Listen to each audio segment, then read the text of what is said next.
Needless to say, coronavirus pandemic and its aftermath crisis have immensely affected us and dramatically changed our lifestyle. The situation we experienced in the course of our dealing with this pandemic may have forced us to consider life in an altogether different way, and to act in a manner we have never thought of or even conceived one day.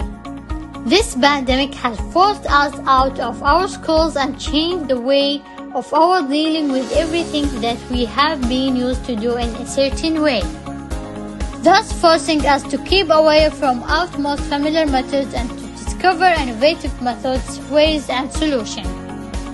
Towards that end, we have discovered that we have tremendous capabilities and unwavering determinations. Nevertheless, this pandemic has made it quite clear to us that, praise be due to Allah, that we are living in a mighty state under a wise leadership that has mitigated many of the negative impacts and consequences of the pandemic, minimized our losses to the lowest extent possible, and most importantly, reimbursed us with many gains in return. This state has preserved the human being and provided him with security, healthcare, well-being, food, and all means of decent livelihood. Praise be to Allah.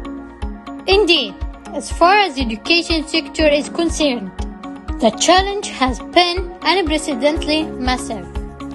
But the kingdom has gone the extra mile to turn it into a great benefit, of which we are taking advantage as much as possible, thus staying safe and feeling comfort in our homes, to satisfy the needs and hunger of the souls and minds that are aspiring to education and knowledge.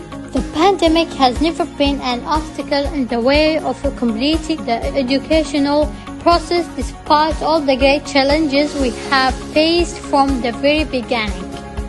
This wouldn't have been achieved without the grace of Allah Almighty in the first place. The availability of distinguished educational tools and high-caliber teachers who work tirelessly, like a beehive, bearing in their mind a noble mission to convey knowledge and education to all students. Of course, the coronavirus has redefined us, and praise be to Allah. Today we are enjoying our living in distinguished and generous homeland under the great care of its wise leaderships. Presented by Dana Abdul Karim Al-Hamidi.